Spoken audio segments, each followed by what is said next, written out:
pertama itu adalah the physical connection, yaitu sebelum berangkat bisa berkomunikasi di jaringan harus ada koneksi fisik terlebih dahulu. Koneksi fisik ini adalah jalur yang menghubungkan perangkat seperti komputer, laptop, printer atau sensor ke jaringan.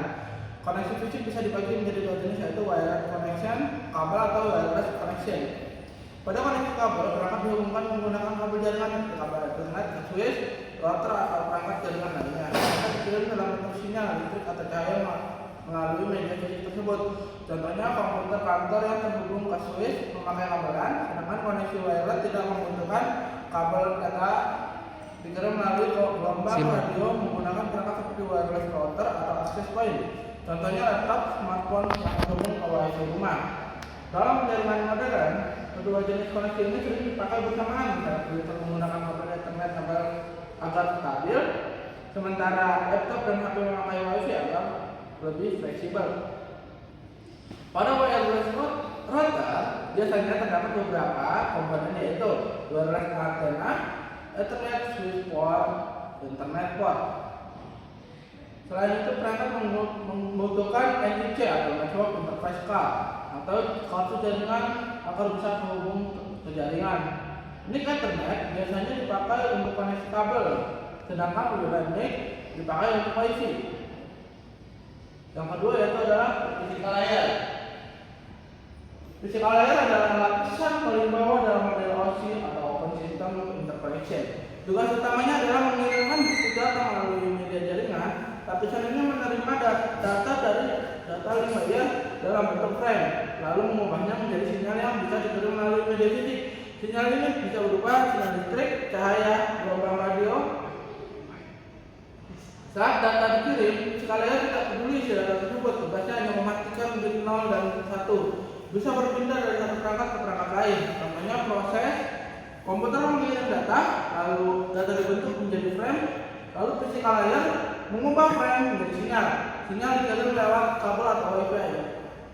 Perangkat tujuan menerima sinyal dirubah kembali menjadi bit, dikirim ke layer atas. Physical layer juga mengatur beberapa hal seperti jenis kabel yang digunakan, bentuk konektor, kecepatan transmisi data, dan cara incoming sinyal.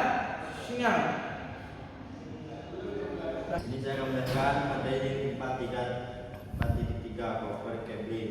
Yang pertama yaitu karakteristik copper cabling. Kabel tembaga dalam media transmisi yang paling umum digunakan dalam jaringan LAN yang murah, dipasang dan memiliki resistansi rendah terhadap arus listrik.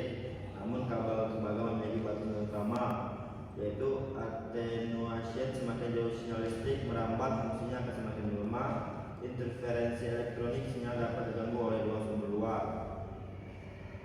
Kemudian FFI, radio frekuensi interference, gangguan dari kabel listrik, lampu fluoresen atau peralatan radio. Solusinya menggunakan pelindung logam, CLD, dan melilitkan pasangan kabel twisting untuk membantahkan gangguan cancellation. Yang kedua, jenis kabel tembaga yaitu unishielded twisted pair atau jenis yang paling populer, terdiri dari 4 pasang kabel warna-warni yang dililit untuk mengurangi dan memiliki pelindung tambahan terhadap ini. Yang kedua yaitu shielded twisted pair atau STP, memiliki perlindungan lebih baik terhadap kebisingan dibandingkan UTP. Setiap pasangan kabel dibungkus pelindung foil dan seluruh kabel dibungkus lagi dengan pelindung logam tambahan. STP jauh lebih mahal dan lebih sulit dipasang. Yang ketiga ini standar dan pengkabelan UTP. Kabel UTP mengikuti standar TIA EIA 568 dan beberapa kategori yang menentukan kecepatan data. CAT 5E mendukung 1000 Mbps dan CAT 6 mendukung hingga 10 Gbps untuk jarak pendek. Yang keempat, keamanan dalam pengkabelan.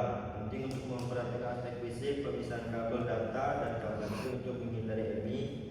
Pemasangan konektor RJ45 harus benar agar tidak tembaga yang terbuka, dan memastikan grounding yang tepat terutama untuk jenis STP.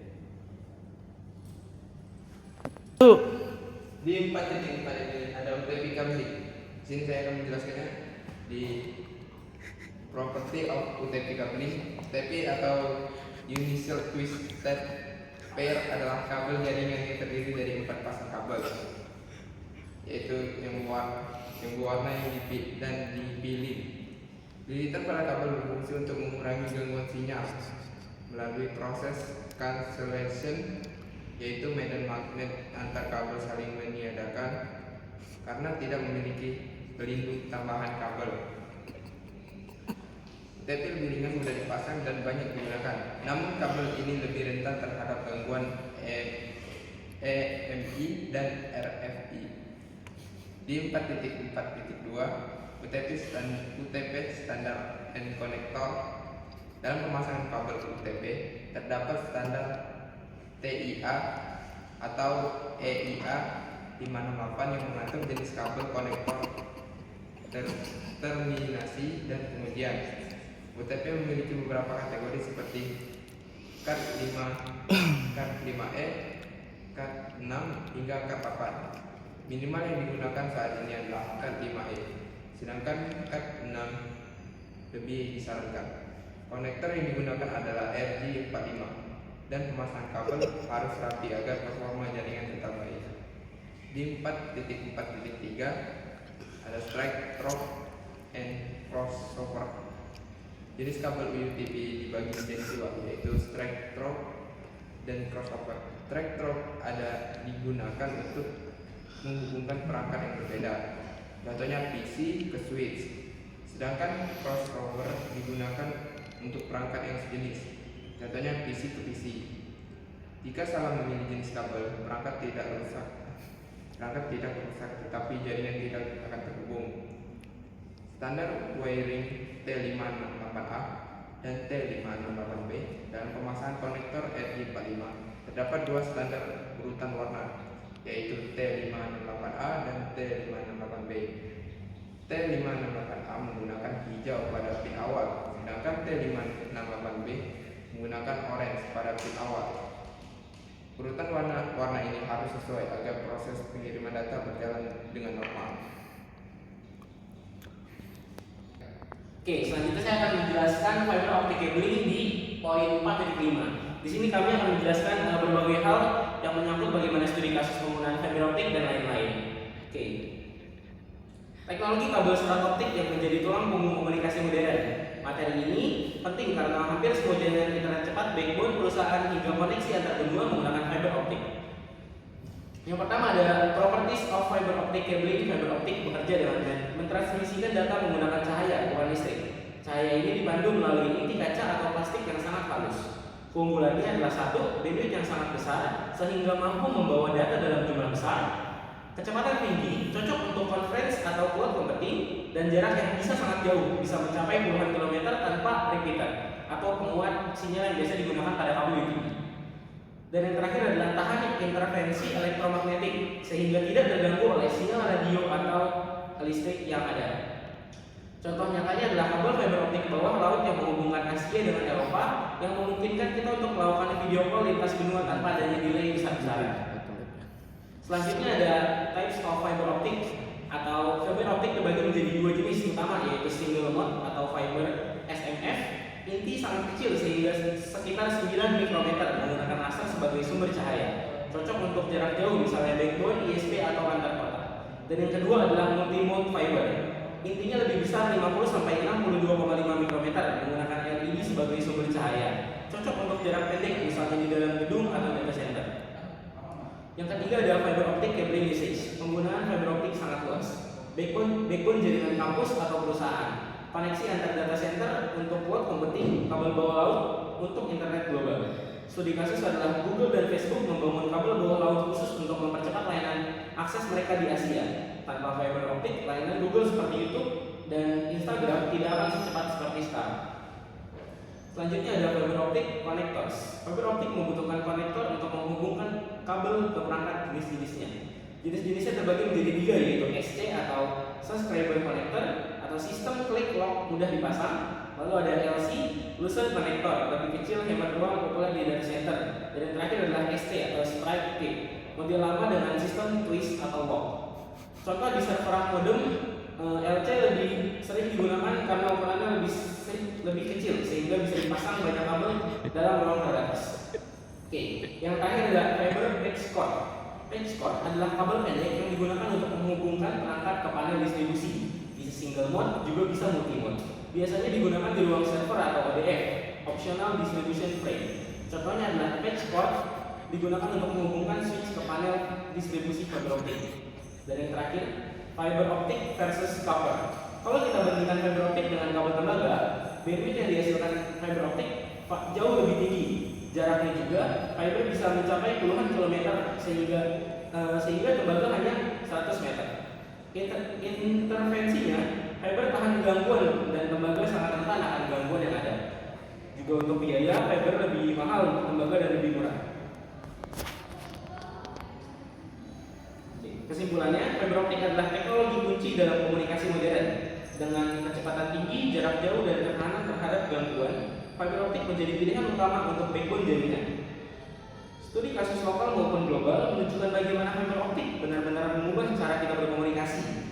Jadi, memahami fiber optik bukan hanya teori, tapi juga melihat bagaimana teknologi ini membentuk dunia digital yang kita gunakan sehari-hari. Terima kasih.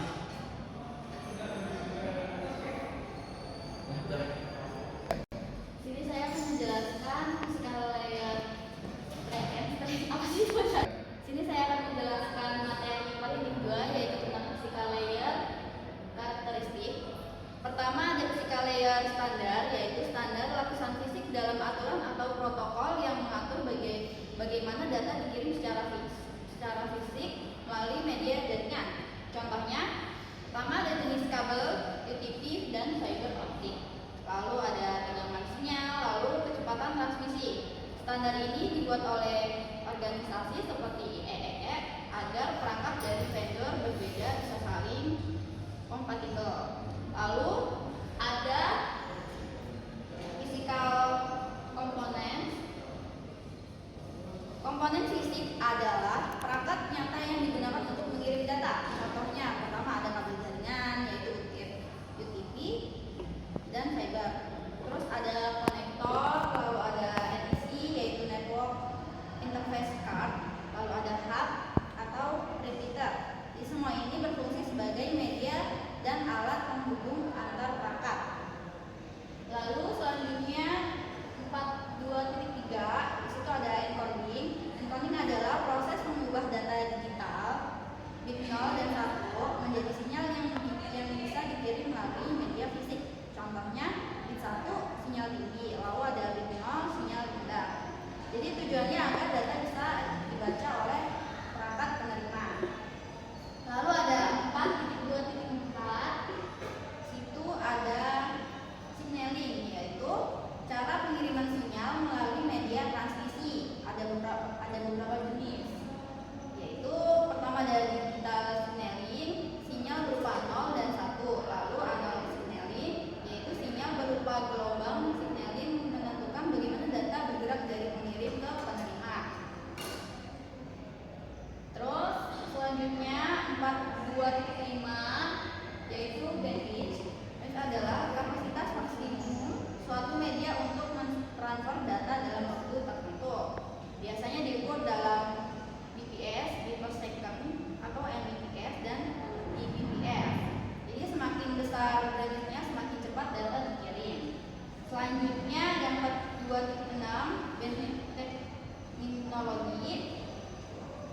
Itu adalah istilah penting terkait bandwidth, yaitu ada 3. Throughput float, yaitu kecepatan nyata yang didapat. Lalu ada latency, yaitu waktu delay pengiriman data. Dan ada throughput, data bersih yang benar-benar sampai tanpa error.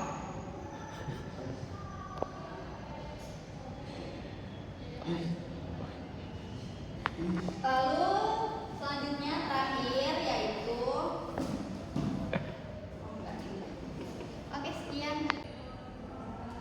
Sudah menjelaskan materi 4.6 wireless media atau bisa disebut komunikasi tanpa kabel dalam jaringan. Pengertiannya, wireless media adalah media transmisi data tanpa menggunakan kabel, melainkan menggunakan gelombang elektromagnetik. Contohnya Wi-Fi, Bluetooth, dan lain-lain. jenis wireless media. Wi-Fi, koneksi internet jarak dekat. Bluetooth, transfer data antar perangkat. Infrared, komunikasi jarak sangat dekat. Microwave, komunikasi jarak jauh. Satelit, jangkauan sangat luas. Cara kerja, data diubah jadi sinyal, dikirim melalui gelombang suara, diterima perangkat lain, receiver, diubah kembali jadi data. Kelebihan, tidak perlu kabel, mudah dipasang, fleksibel, bisa berpindah. Kurangannya, sinyal bisa terganggu tembok atau cuaca. Keamanan lebih rentan, kecepatan bisa tidak stabil. Contoh penggunaan: internet rumah menggunakan bola Wi-Fi, transfer file Bluetooth, TV menggunakan satelit, jaringan seluler, 4G atau 5G. Kesimpulan: wireless media memudahkan komunikasi tanpa kabel, namun perlu perhatian pada sinyal dan keamanan. Sekian.